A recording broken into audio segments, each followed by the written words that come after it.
A big thank you to our sponsor, iFixit, who fights for your right to repair and makes really cool tools in the process. If you need to fix your phone, laptop, or even a vacuum, iFixit has thousands of parts, tools, and free guides.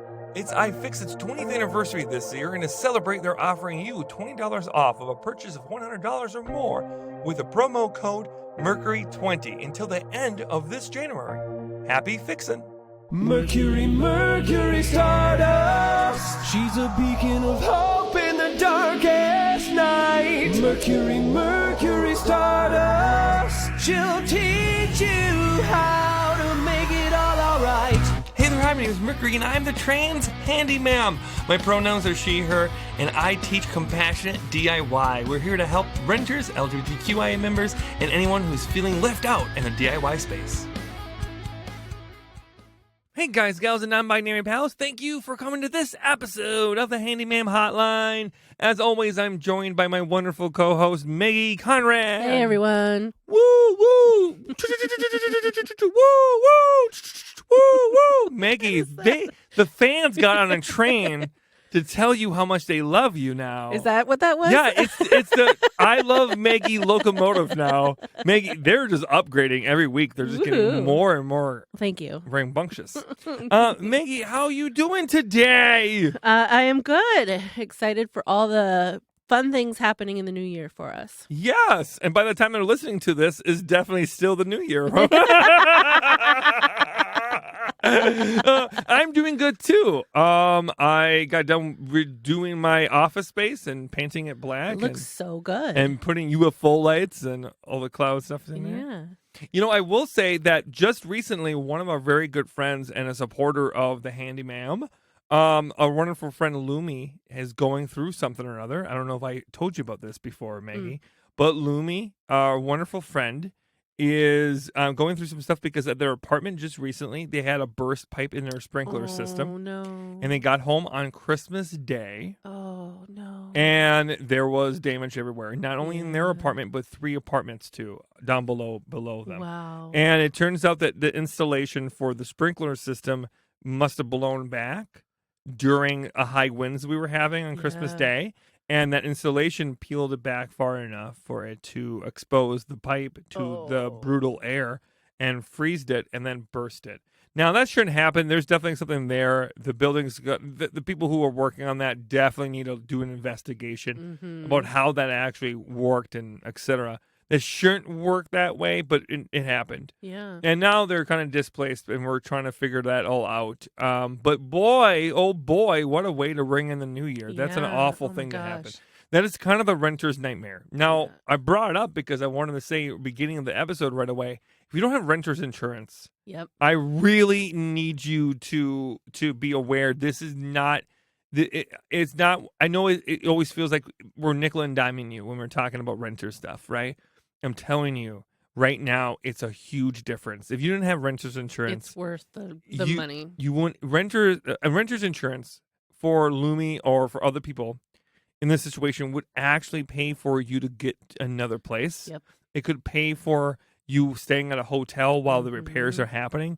It could pay for any of the damages. Damage and your damaged items. If you have receipts and, like, for instance, if you have furniture that was damaged, a TV that was damaged, clothing, all of that could be replaced through your renter's insurance. Yeah. And no one in their right mind, professional or not, could have predicted what happened to Lumi on Christmas Day. And it's already stressful, right? When it happens. It's even more stressful when it happens right at the end of the year, the start of your new year, around the holidays when you can't get a hold of contractors. You can't get a hold of anybody. The little contractors said they were 4 days away from being able to even address the issues. Oh, my God. They'll do the best they can, but they're like, we don't really have the time to do this right now. We're already backed up in 4 other emergencies. Right. You know what I mean? Yeah. And that's the thing, like the contractors want to help too, but it's a really busy market right now, and everybody I know in the industry is just swamped. And that includes emergency maintenance personnel. Yeah. They're also swamped. It's a lot of work. And renter's insurance will help to take care of you and protect you a little bit. So if you don't have renter's insurance, please work into it. And it isn't as much money as being displaced Yep. for a long period of time could be. I think mine was like $25 a month. Yeah. Ours right now is $15 to $20 a month. Is really not that much. You can pay a whole year at a time. It's like $180, $200 a year. And boy, that sure can save you a whole headache down the road. And the thing is, the property management company turned around and said, okay, we can put you up at a hotel, but who's going to pay for it? Our insurance or your insurance? Oh, right? No. And, they're trying to do what's right by them, too. And I'm always after the landlords and property management companies. I will say in this specific one, I will tell you that it's pretty tragic on everyone, mostly the person who's living there. But I got to tell you, their budget is fucked for the rest of this quarter, not in the next one. If they have any renovations they want to do, if they have people they want to upgrade and help, I think it puts them in a terrible situation. And I hope whatever company does their fire checks or anything, I hope that they get some money out of that and some settlement, because this is awful. Yeah. It's terrible for the tenant. And it's not great for the property management companies too, because now their urge to try to raise rent is going to be way higher now too. Oh, that's awful. And that's the thing. Like, keep in mind, it always never flows, But I will say they should absolutely be the ones paying for this. They should absolutely be the ones that support Lumi, and they should make sure Lumi isn't displaced. Is how I feel about it.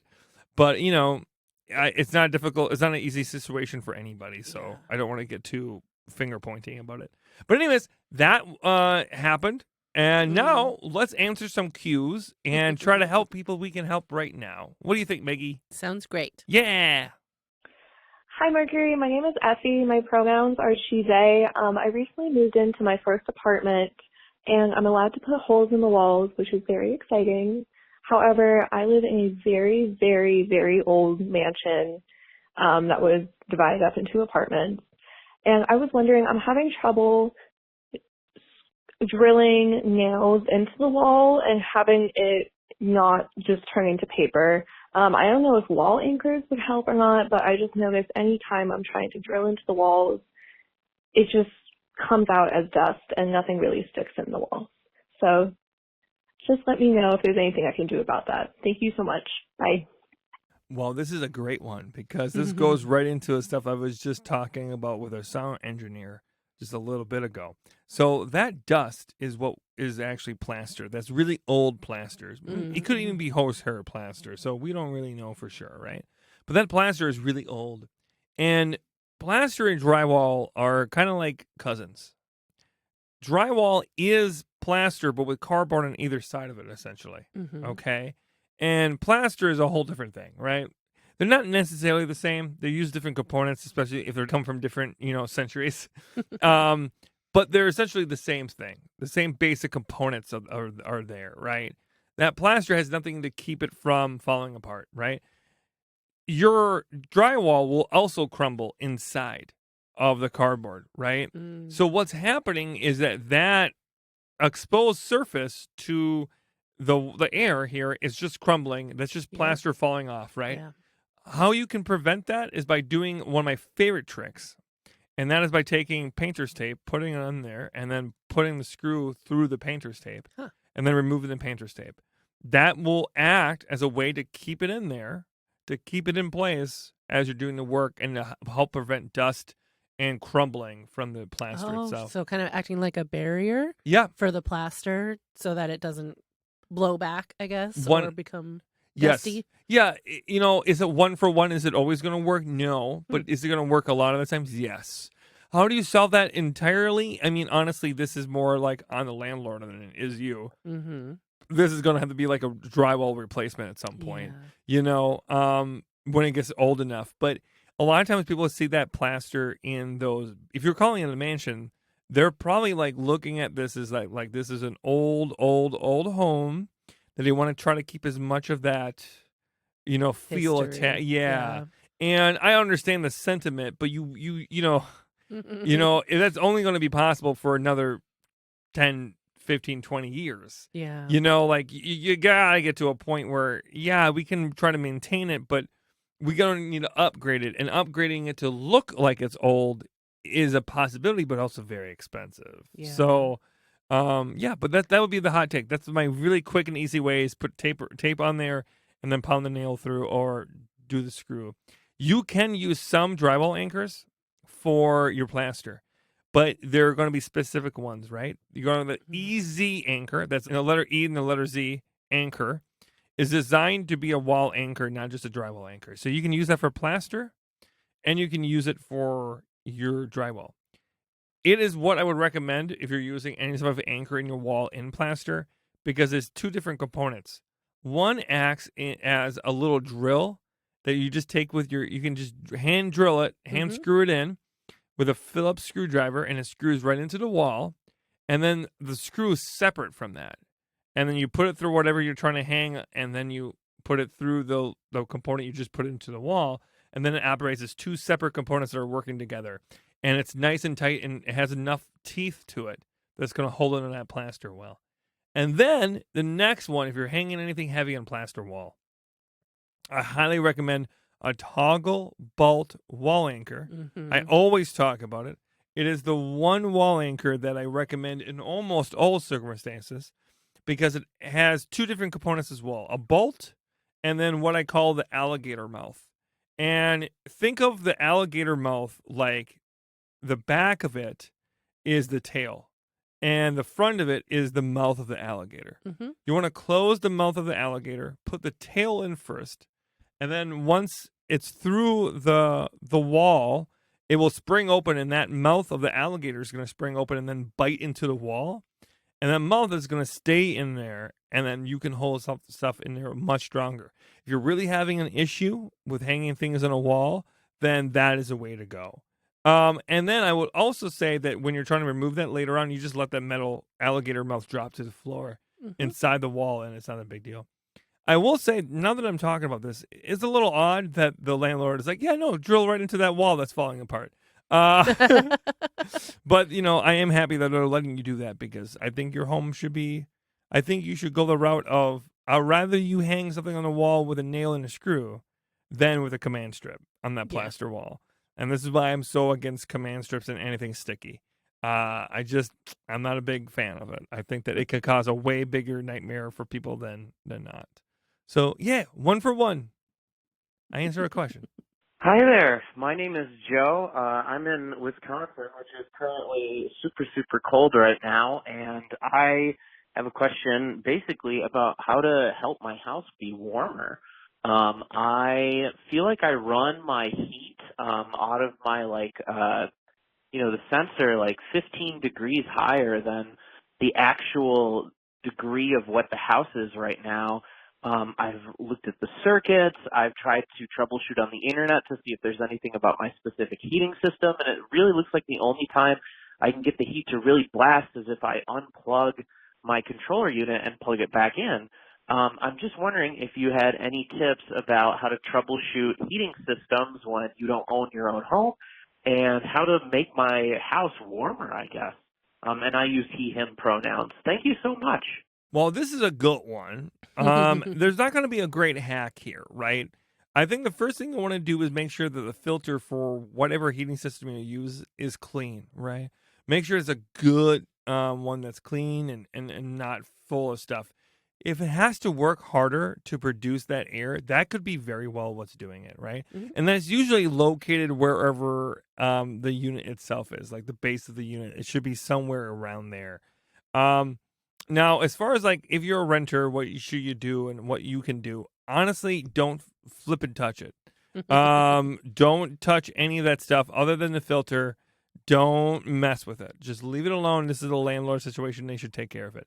Now, but if you don't know those things and you still can't figure it out, I'm going to take a different route here. I'm not going to talk about how to necessarily fix that problem. I'm going to talk about how to mitigate it, right? The first thing I will say, if you're getting any type of air heat from it at all, right, and you're getting, and you're definitely a difference, you could be also losing a lot of hair too. He talked a lot about the air itself not blowing, and that, to me, definitely something wrong with the system. But there's still heat coming, and 15 is a lot of degrees. Yeah. And I think you're losing a lot of that heat too in different components in your house. So I think you should make sure all your windows are blocked off with some type of window film rather. I think that the wall should be covered in blankets. I think you should really talk about insulating what you can, right? I think you should add a door sweep and that stuff underneath the door, and think about adding caulking where you can, and those kind of things. Really think about where that heat is losing. Put your hand by cracks and see if you feel cold air coming in. Mm-hmm. That's a great, especially on a cold day, you can tell real fast if you're having air leave when it shouldn't be leaving, right? And then it's talk about my next favorite thing I wanted to bring up is the space heater. A space heater or electric heater. Electric heater is a little bit safer these days than a space heater is. But either one would work well, and I think you're almost better off in a lot of ways. Older places, especially here in tropical Madison, Wisconsin, are notorious for these problems, having so many gap issues, having so many heating issues. And that can just be kind of a nightmare. But if you're not having the solutions you want from your landlord, the next best step is to take matters into your own hands and get yourself a space heater that you can really rely on. And make sure it's the kind that if it gets knocked over, it turns off right away. Protect yourself. Safety and backup feature. Yep. And also, you get what you pay for, so really don't skimp when it comes to safety. Make sure you get all the safety features on it. And then, also electric fireplaces isn't bad either. They do an okay job. I don't know too much about them, but they look kind of fancy. So I say go that route. Meg, you got any extra to put in here? I think just the usual stuff that you always mention, as far as the plastic over the windows, and the little door sweeps that you put under your door, to catch some of that air going out. But yeah, we use space heaters too in our home all the time. Yeah, we have space heaters down here in our wonderful little clubhouse, and I think that, I want to say that this shouldn't be a problem, right? It doesn't seem like this is right. Something could be wrong with the system itself. But trying to convince that of your landlord is going to be harder. You don't want to touch the HVAC system as a renter. It's almost harder to... Once the system fails, this could be a sign that the system is failing, right? It could be the sign of it. You could get a technician to come in sooner and then tell them, hey, it seems like it's running slow. There's not as much air pressure coming through. All of that might be a sign of, okay, what's going on with the filter? What's going on with this? They should know. I know enough about HVAC systems to be able to indicate what's going on here and there, but not enough to be able to solve the problem properly, right? Yeah. I know enough to get myself in trouble, essentially. So that's where we're at with that, and I hope that helps you, Joe, and I hope you have a good rest of your new year. And next question, please. Hi, my name is River, and I'm calling from Minneapolis, Minnesota, and I use they, them pronouns. And I have a ceiling fan and light kit question. I have an old Hunter ceiling fan that's on a dimmer switch, which may or may not be graded for a fan because things are wonky in our old Powderhorn house. And then I have a light kit that I pulled from another ceiling fan. I want to turn the power off to the fan and attach the light kit into the fan that exists on the dimmer switch that doesn't have a light kit. Can I do that with the dimmer switch that's there, or do I have to put in a whole new switch? That's my question. Thanks so much for everything you do. Bye. Well, River, I don't know. I just love that River came in here and was just like, hey, can I cobble this one thing together and cobble this other thing together? And will anything start on fire? Okay, so will it work? Will the dimmer switch, or the switch rather, work from another unit on the one that you're currently using? Possibly, but it's not one for one. The make and the model is always going to be different. There's going to be different components to it. Maybe? I want to say maybe. Hey, how about this, River? You do all the work. And then tell us how it goes. And you call us and you tell us if this harebrained idea works or not. I will say that before the episode, I told Maggie, how about just buy a new one? But if you have it in you, then I say go for it. Then you want to make sure you turn off the power, like you said, and then kind of go for it. But I will say that those switches are way more complicated than they should be. They're almost always, the switches are always, you're going to open it up and you're going to have a bigger problem than you would otherwise. Especially because you said, like, things are wonky in this home. Okay. That's going to make me go, I don't know, River. I don't know, bud. I don't know if this is going to be the ending that you wanted it to be. So I would say I would stay clear of it, to be honest. I think it's going to be a huge headache. But if you're a tinkerer and you like to tinker, tinker away. And then please update us, because I'm so curious. I am so curious. I would love to know. Tinker until your heart's content. Tinker and then tinkle, That's how I do things. I like to always pee as long as and figure things out at the same time. God, this podcast just went off the rails. We're always just like one poop or pee joke away when you're talking to Mercury. Always one joke away. Yeah, but I think that's about where I'm at with that one already. I think that's. What do you think, Maggie? Yeah, I mean, I don't know too much about ceiling fans other than what you wrote at that time. Mm-hmm. And I just don't. I've never seen a dimmer switch on a ceiling fan.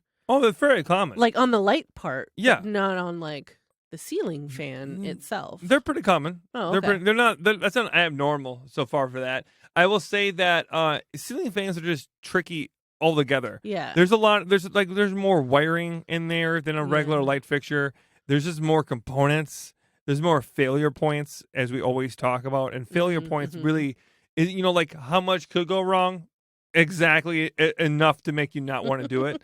You know what I mean? And if there's a lot of failure points along the way, I wouldn't want to do it. If we're just taking a switch out and we're just replacing a switch, you can know pretty fast. If you just open it up and you take a look, and if the wires are 1 for 1, and if it all seems like the components are similar, like the same wiring, then maybe this would work, right? Like if you open it up and you just take it out and with the power off, and you look at the wiring and you pull up the previous switch and you just take a look at it, you might be able to pull it off. But River, I definitely would start there. I wouldn't, take your whole day to the side and just open it up and go, today's the day. That's not the way I want to start this project. And I'm going to say that I solved this problem. And I'm going to say that I'm 3 for 3 for today. Pretty straightforward. Pretty straightforward. Maggie, you're the absolute worst. All right, let's answer another cue for everybody today. All right, we have a text message here. Hi, Mercury. Thank you for taking my question. I have a wall-mounted makeup mirror. One of the screws is getting loose, but it's just a thin piece of drywall that it's in, so I'm not sure how to secure it better. Do you have a solution that doesn't include finding a stud? I say that because the stud is in a place that would make the mirror unable to serve its purpose. Thank you for all that you do for your community. Sincerely, Sarah. And then they did say that the drywall anchor it was used a drywall anchor. Oh, it uses the screw was in a drywall anchor already. Yep. So I'm going to make some assumptions right out of the gate, and I'm going to hope that I'm right. I'm going to say that this is probably a plastic wall anchor. Mm-hmm. And that is probably one of the ones that come with this type of light fixture, or this type of component, rather. So I'm going to say like it's a gray or a yellow or a red or a blue one. And no matter what, it's probably just one of those ones that you make a hole and you insert and you tap it with a hammer and then you put a screw in there. Yeah. That's what I think this is, because those will wiggle the goddamn out like no one's business. They're just like Elvis Presley in the 50s. They're just wiggling themselves through everything. But that being said, I think what happened here is every time you move the arm back and forth, every time you're doing that, it's causing that to wiggle itself. And it's just, just shaking its butt like on a Tuesday night, and it's having a good time. And every time it's shaking its booty, it's wiggling itself out of the hole because there's nothing for it to grab onto in the back, right? There's no teeth on those. Oh. And that is what keeps it in there is the teeth. So this is what I think you do. You don't need to find the stud. I don't think you're putting that much weight on this arm. I think when you extend the arm out is definitely at its like max. Like it's definitely at its most likely it could be ripped out of the wall kind of thing. But I think you take it all off the screws. You take all the screws out. You take it off. You replace the anchor. But you replace the anchor with what we were talking about earlier in the episode, and that's an EZ anchor. That's a letter E, letter Z anchor. It's a metal anchor. Get yourself the metal one, not the plastic one. And you put that in there. You don't even need a drill gun for that. You can do it with a Phillips screwdriver and do some elbow grease, and then put that screw back in there. And while you're at it, replace all the goddamn anchors you have in there. You've got a whole bunch of anchors. Yeah. Replace all the anchors with those. And the thing is, that's a little bit bigger than those plastic ones. So you shouldn't have to worry about removing it. You should just put it right back in that hole.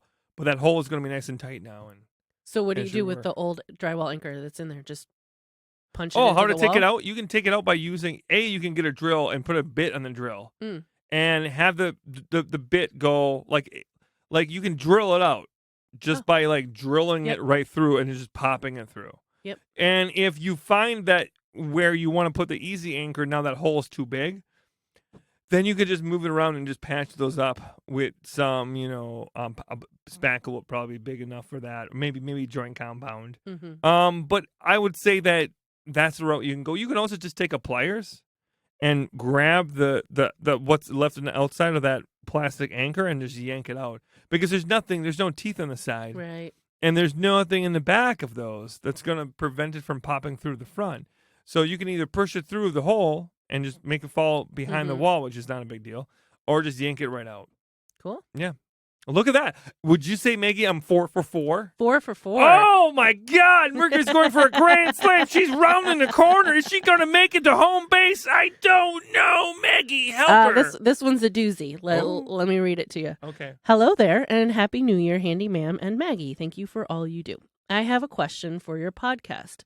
Yoko Ono has an art piece called Mend Piece, where she invites people to join her in mending broken items together. I have always felt it is a profound statement on the value of healing, mending, and fixing things. I always say when we don't really care about something, we throw it in the garbage when it breaks. But when we truly care about something, we mend it when it breaks. This applies to things, applies to ourselves. You spend so much of your time mending things and teaching others to do so for themselves.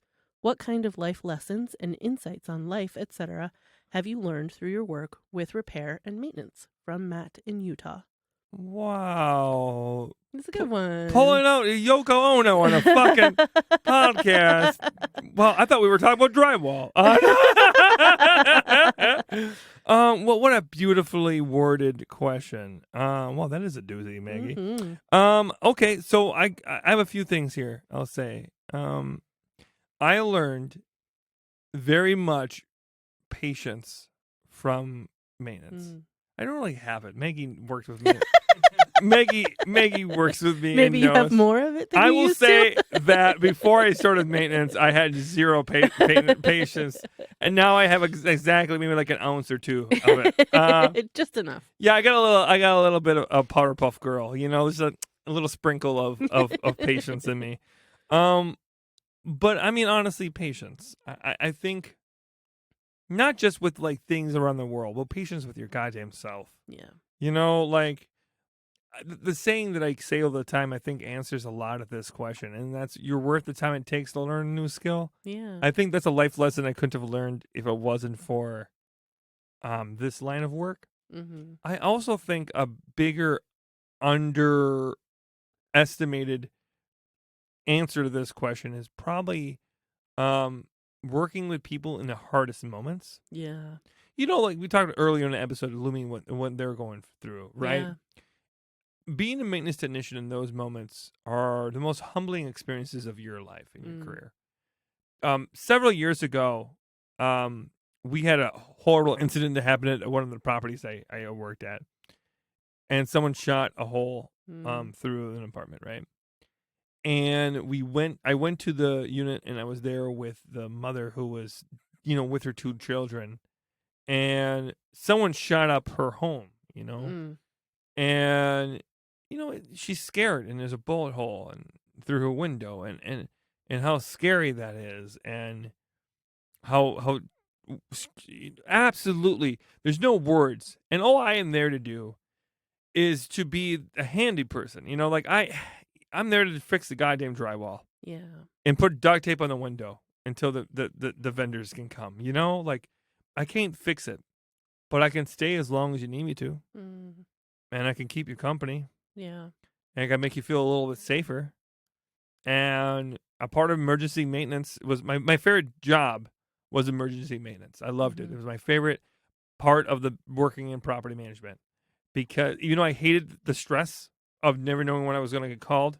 When I got called, there wasn't a moment that I didn't feel like I had people's trust. There was one time I went to an elderly center that we ran the property of. And I came in, and there was a man and his wife in the hallway who were just both panicking. And he was having a hard time breathing. He had an air tank, and it had just emptied. And he had no air left in this tank, and he was having a hard time breathing. And he was like, I've been trying to get into my apartment. I don't know what to do. Help, Yeah. And he's having a hard time breathing, and she's just frantic. She's like, I don't know what to do, and I'm like running through the scenarios in the back of my head, like, oh boy, I could call the police because honestly, they should be the ones to do it. Like they can break down this door and get in there. And then I'm also running through like how long that was going to take and how he looked like I got there as fast as I could. I got the emergency call. I got there within 15 minutes. I was really proud of myself I always had my go bag and I just grabbed my go bag and I would get in the car. I never wasted any time. I was always in my overalls. If it was during the day, my overalls and shoes were always on. And I would just walk right out the door because I was always in 20 with 15 to 25 minutes away from any single person's home. Mm-hmm. So we got there soon, within 15 minutes. And I knew I was running through the back of my head that if I would call the cops, it's another 5-10 minutes on this, maybe longer. And what are they going to do? They're going to bust down this door. They're not going to do anything special, So I'm weighing through it, and I'm just making the pros and cons in my head, and I have a flat bar with me. So I grabbed the flat bar, went into the door. Could I pick the lock? Yes, I picked the lock before for tenants before. We don't have a mastered. The mechanics inside the knob itself were so shot and so worn out that the master key I have was not working. Right, so it wasn't a matter of not having a key. It was a matter of the mechanism inside broken. So it was stuck in this locked position. So I grabbed my flat bar, peeled it back, and I just got it enough as I could. And I grabbed my flathead screwdriver and pushed it in there, right where the latch was going into the strike plate. And I got the latch to go in just enough. And then I pushed it with my entire body, and that door flung open. And I did that in a matter of like maybe 3 or 4 minutes.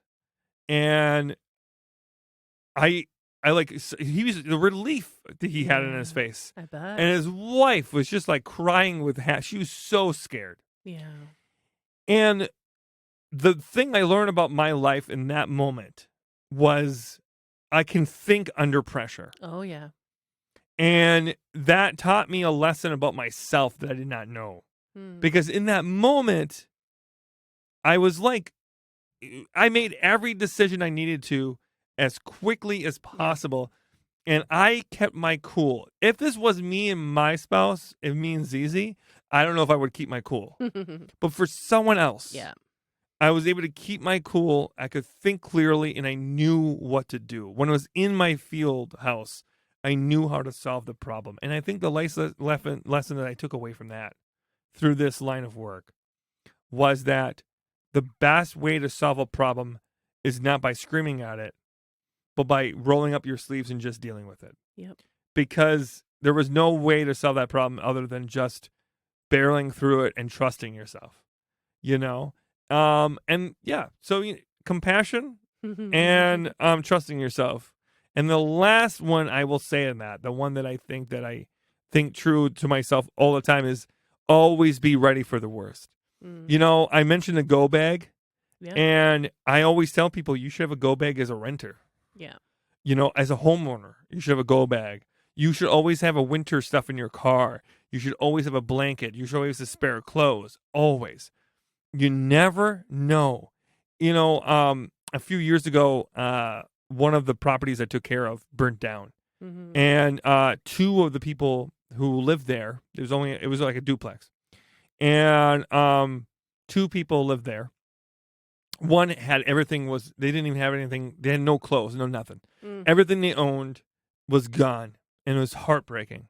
The other person had a go bag, and they had a bunch of things, money and cash, in like their back seat. So it was like, a card that was only used if they could activate it, and a spare phone, whatever. They had it in their car. Wow. And just that notion that person was like, yeah, I mean, do I need to use these? God, I hope not.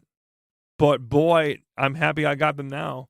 Yeah. And that also changes your life, because when you see someone else go through it, and you see someone who went through it who wasn't ready for it, because why would you be? Right. And someone who was just ready for the absolute worst. They had 2 nights of clothes with them, enough money to get them by, and a spare phone with some emergency food and stuff. That's enough to get you by until you can think better the next day. And when does that stuff happen? It always happens in the middle of the night. Yep. Lumi, they came home at 11 o'clock at night. Oh, geez. Right? It was, it happened at 8 p.m. So it was 3 hours or 2 hours rather, or whatever, of this happening. They come home and their neighbors are downstairs, and their roofs, their ceilings collapsed on them, and most of, Lumi stuff is gone. And you don't find out about this stuff until it's too late. Yeah. Often. And I think that's changed my life too. Be ready for the worst. It doesn't mean that you're a better person or anyone else a better person if you haven't or you have. It just means that you can protect yourself and your family. And it really, thinking on your feet is hard. Yeah. And it is already so hard. Like I said earlier, I was able to have enough patience and confidence in myself to solve that problem for that person with the air tank, right? Mm-hmm. But they couldn't in that moment because there's a lot they're thinking about. It's a lot harder when it's your emergency. It's so much harder. Yeah. And give yourself the patience you need to know that it's okay not knowing, but it's always easier to think ahead. Having those emergency plans ahead of time. Yeah. Really change the game for you when something does go wrong. And have renter's insurance. Yeah. Big life lessons of the episode. Yeah, did I answer a good job? Very good. What about you, Maggie? Do you have any life lessons that you've learned by proximity to me and stuff? And just fixing things in my life? Yeah. I think the main lesson that I've learned is, I am somebody who gets very afraid easily of new things. If I've never done something before, it's very scary. And so one of the things that I've had to learn is that it's okay to do it wrong, right? I would rather try and fail than not try at all, and so that's something that I try to remember and give myself a little bit of grace when I'm trying something new, or if I, hitch myself to somebody who has harebrained ideas and is creating a business out of absolutely nothing. Just some I wonder who crazy ideas about. On TikTok. But you know what? We figure it out along the way, and it can be scary, but at the same time, it's like you said, you just got to trust yourself. So you'll get there. Maggie, would you say that you learned you're worth the time it takes to learn this skill? 100%. Oh, look at that! Life lessons brought full circle. I hope that you all had a wonderful time listening to this week's episode of the Handy Ma'am Hotline. If you have questions, concerns, or anything you would like to ask us here, you can call or text us at 608-205-8768. You got it! I did it! I'm a grown girl. Again, you can call 608-205-8768. And you can text us or call us, and hopefully we will answer your question on the next episode or future ones. Thank you so much for being here. We always appreciate you. And as always, Maggie, what should they do? You're worth the time it takes to learn a new skill. I guess it's not so much as do as much That's what as threw me off. they should. It's not so much do and more like what should you know. You're worth the time it takes to learn a new skill. Have a good day. Bye-bye. If you enjoyed this episode, please help us keep the pirate ship alive by supporting our sponsors, the wonderful iFixit. They fight for your right to repair and mix really cool tools in the process. If you need to fix your phone, laptop, or even a vacuum, iFixit has thousands of parts, tools, and free guides to make your life a little bit easier. It's iFixit's 20th anniversary, and to celebrate, they're offering you $20 off of a purchase of $100 or more with a promo code MERCURY20 through the end of this January. Happy fixin'! So grab your hammer and nails and paint your nails if you want to. You're worth the time it takes to be you. She'll teach you how to fix your house, how to fix it by yourself. The Trans Handy Ma'am Mercury Stardust. If you enjoyed this episode of the Handy Ma'am Hotline, you can listen to an even longer version by supporting us on Patreon. If you support us on Patreon, $10 or more, you'll be able to get an extra long 30 to 45-minute section every single week. Isn't that amazing? More of me and Maggie. Wow! So thank you so much for all those who already support us, and you too can support us and listen to more on our Patreon. Thank you. Bye-bye.